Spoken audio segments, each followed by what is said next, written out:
Welcome to the Mike Litton Experience Podcast. Mike has over 31 years experience in real estate, finance, and investing. He's passionate about being a father, a teacher, a realtor, an investor, and a leader. Everyone has a story, and our passion is to help them tell it. And now, introducing the host of the Mike Litton Experience, Mike Litton. So what can you expect from the Mike Litton Experience? You can expect stories that will inspire, motivate, advice that will sharpen your focus, and expert information on real estate, finance, and market conditions. Steph Karlstad, thank you so much for being our guest on the Mike Litton Experience. I'm super excited for our time together. Like we talked about before we hit record, everybody's got a story, and our passion is to help them tell it.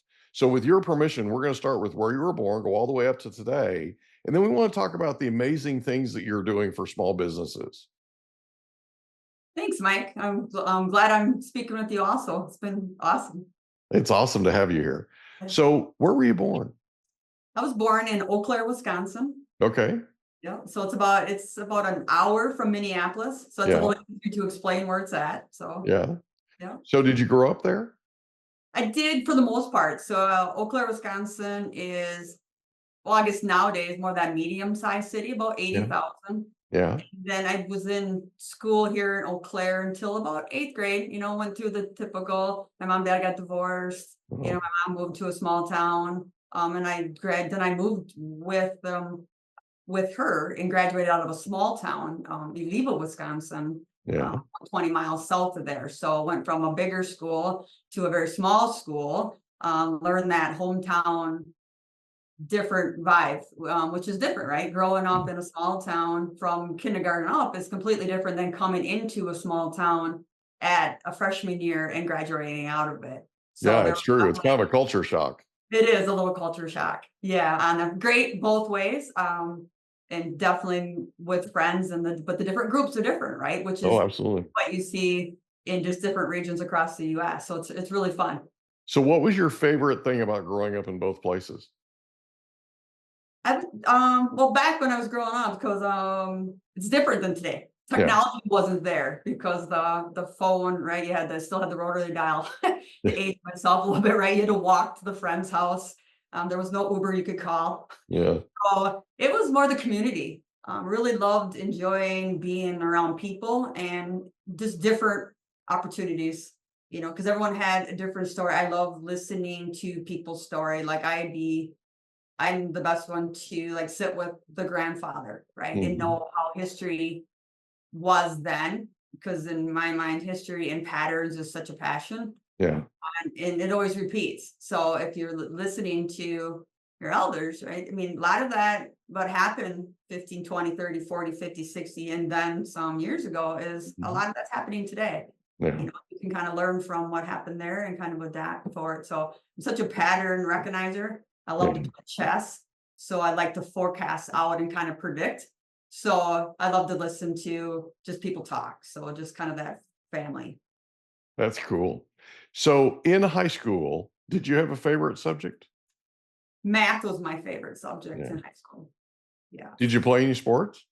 I did. I played them all, from volleyball, basketball, track, and basically, and then the summer, if there was anything there wasn't, again, back then, it's not like today, I always relate today because I have 2 children, where it's like 7 days a week and multiple at the same time. So I played the 3 sports that were in there and then had some different training ones during the summer. Gotcha. So did you have a favorite sport? Basketball was my favorite sport. Yeah. Yeah. So growing up, who was the most influential person to you? Growing up, until I graduated basically high school, I would say my mother. My mother was my mentor. Yeah. Very strong woman, raised 7 children, worked at a tire factory that closed down. Just kind of being that independent, strong-willed, just going to make anything happen type person. So that's awesome. Yep. So after high school, where do you go? After high school, I went to college. So I graduated out of the small town of Eleva. I was actually going to pursue the medical field, Mm-hmm. be a doctor. And then I met with the counselors there, and there was a conversation on engineering. And, because I have a math, I love math. And, and it's like, well, that'd have been a great field for you, but typically it's not more of a female field. Oh, So really? it's more of a challenge then, because I'm very like chess, right? More of a challenge driven. Right. I'm like, oh, so they can't, Yeah. so my thing always growing up, and people would almost use that against me a little bit. Oh, just tell Steph she can't, and she Right. will. Right. So I switched paths. Instead of going into the medical field, I went into the engineering field. Gotcha. So I went to college for industrial engineering. Mm-hmm. I graduated in industrial engineering. Cool. So with your degree in industrial engineering, where do you go from there? Industrial engineering. So while I was in college, being that my mom and father lost the tire factory closed down Yeah. in early 90s there. So she was still raising children. I was the third of 7. There Oh, wasn't a lot of jobs out there, right? It wasn't but as people know, as they're putting their kids into college, to get the loans, you had to bring, to get the financial aid, you had to provide documents. Well, right. they take like this year and last year, right? Well, they were employed then. Right. Where they're not employed, it still looks like they're employed, so there wasn't offered any of that. But again, still that can't, right? It was in Yeah. my head, like, I'm gonna determine. So I worked 3 jobs. I got Wow. multiple jobs and went to college to make it work. So I worked at a Wow. furniture factory, south of Eleva, and I worked at a home improvement manufacturing company in north of Eleva, and then worked at a gas station. Wow. And went to school. So So you there was just a lot of sleep. So I learned juggling, right? yeah, I learned that you didn't have to sleep a lot in order to do it, because the determination will drive you past that. So Yeah. paid my way through college. So I got out debt free, which was great. Got out in 3.5 years, so I did every summer, through that, because I know I needed to get out, because I Yeah. knew camping out in there wasn't going to do me any advantages, because it was only going to cost more when I could make money. Right. know, I got you. I got you. Then when I graduated college, it was, what was it, 94-ish. They, again, not a lot of jobs, Mhm. right? So it wasn't temp agencies, and there wasn't all these different avenues to be able to go get jobs. So you were cold calling, right? You were stopping by, you were physically dropping off and filling out the application, where you're not, email didn't exist, right? Right. The card file at the library was still there. Right. Got the magazine Right. for that. So I one of my jobs that I was doing while I was in college was working at Midwest Manufacturing, which is a manufacturing side of Menards Inc., which is our largest home improvement center Yeah. in the US. So I applied there for a management job, and then a couple other ones. And then I ended up taking the job at Menards, or at Midwest Manufacturing, in the door factory. That's 'Cause I was cool. working in the door factory, and then I ended up picking up a manager job in the door factory. Gotcha. So how long did you work for Menards? Worked for Menards for 34 years. So I Wow. just recently ended that a few weeks ago. Wow. So August Congratulations. 23rd, so exactly 34 years. That's awesome. Yeah. So when you finished with Menards just recently, what was your position in the company?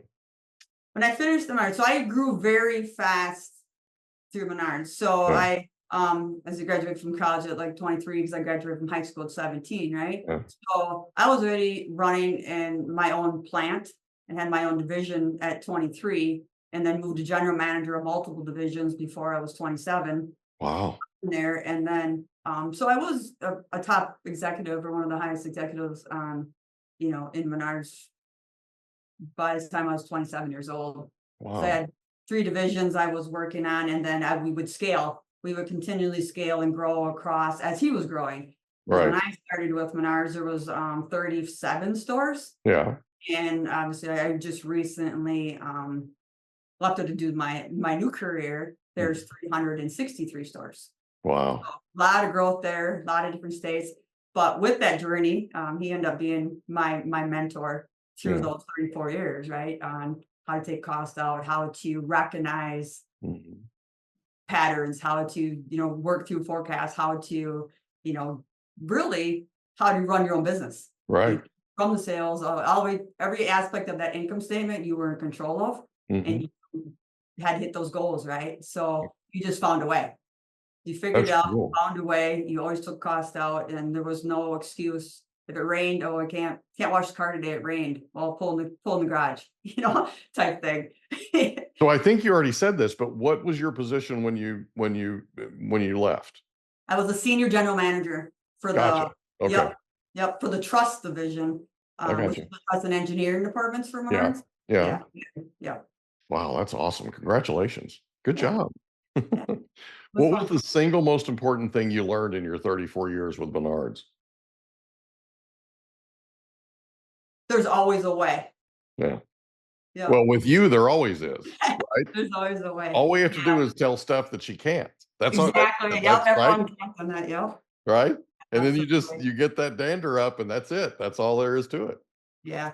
No, the thing I would say a big thing learning from working at Menards and under John is definitely the relationship building. Yeah. You treat people on how you want to be treated, Yeah.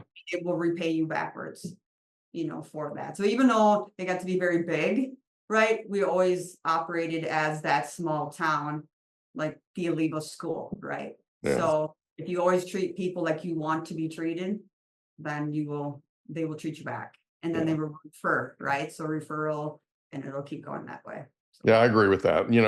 I love the part about John because everybody needs a mentor, right? And we're having this sort of ongoing conversation in this podcast with all the people whose life stories we get, right? We're up to 229 episodes or something like that. And the conversation that we're having is there in everybody's life, there's a history. Just look through the chronology, right? There's a history of mentors that cross your path, just people that randomly show up, or you happen to be in a meeting and right, and they pull you aside and they say, and they're typically older than you, right? They pull you aside and they go, "Hey, you're going this way, you need to go that way, or you're going this way, you know what I'm saying?" yep, And it's a big deal, I think, that we communicate as much as we possibly can how important mentors are and how important it is that you and I stop, even if we don't have the time, and pull somebody aside if we see something, right, to help them advance. We call it paying it forward, right? absolutely. I do it on a regular basis, or try to do it on a regular basis. I try to remember to do it, right? But I do it in honor of the people who came ahead of me that did that for me, right? Because as I look back on what I've learned and the opportunities that I've had and the things that I've done in my life, I'm 57, you know, um, there are a series of people, and there still are even today, right? But there are a series of people that have crossed my path, and they stopped and they didn't necessarily have the time, but so the other day I went and had coffee with a gentleman, and it was a business meeting, right? And we were sitting outside of a Starbucks here in San Diego.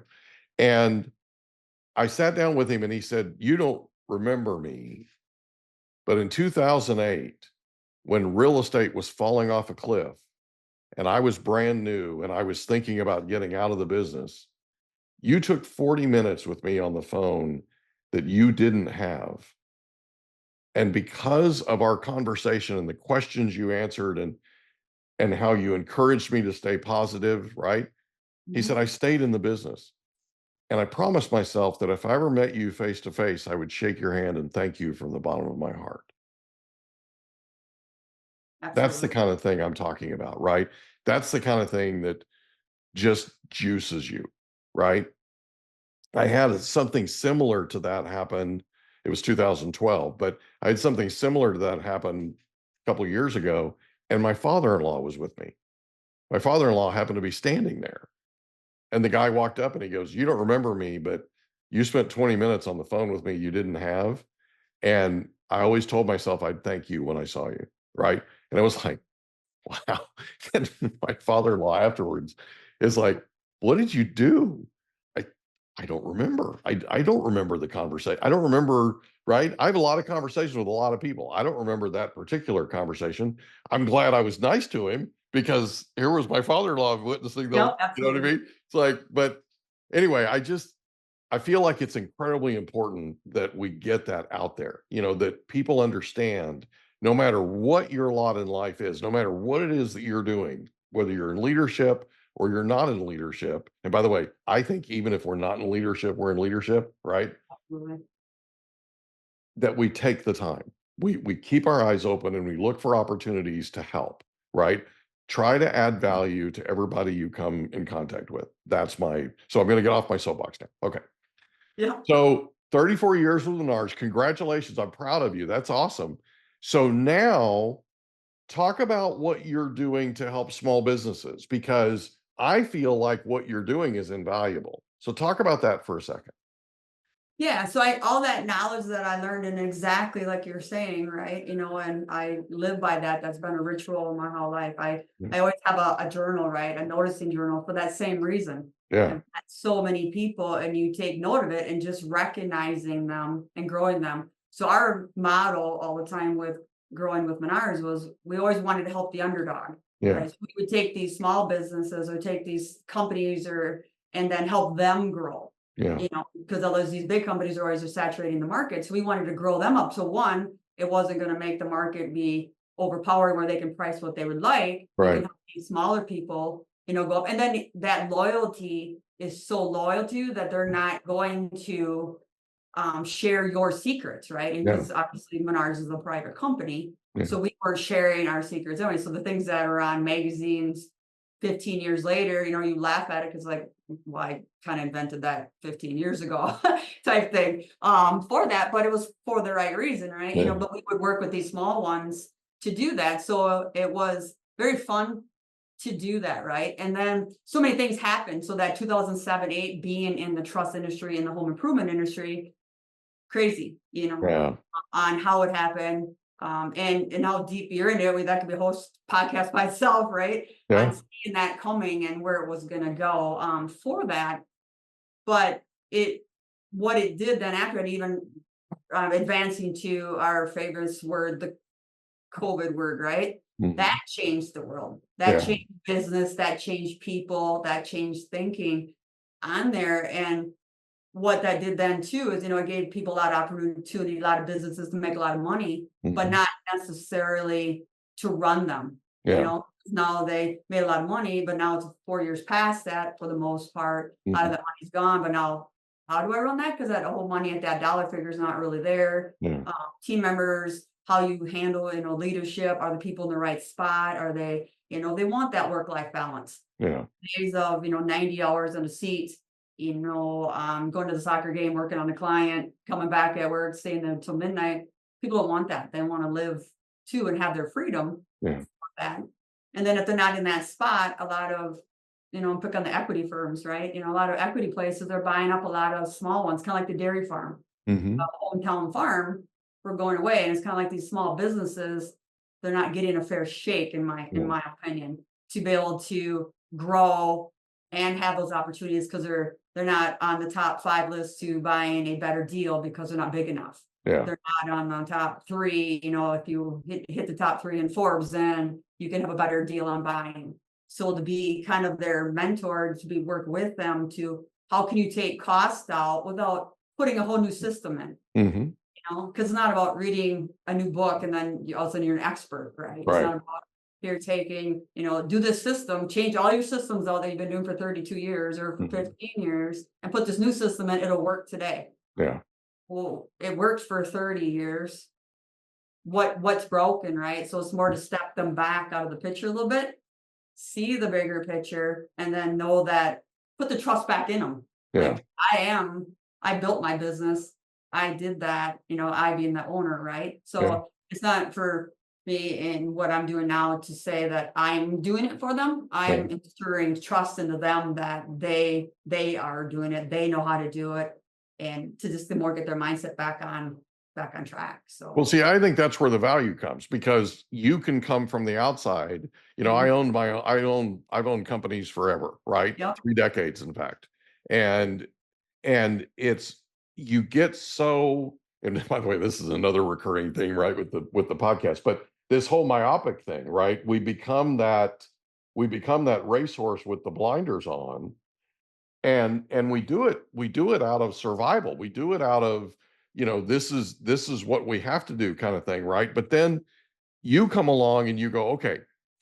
We hope you enjoyed another episode of the Mike Litton Experience. If you did, do us a favor, smash that subscribe button, tell your friends, family, and coworkers about our program, and wherever you get your podcasts, please leave us a rating. It helps us to connect with quality people just like you. And that's a wrap. Another episode of the Mike Litton Experience in the books. Reach out to Mike on Instagram at Litton Realty. Want to meet with Mike? Check out calendly.com/Rio760.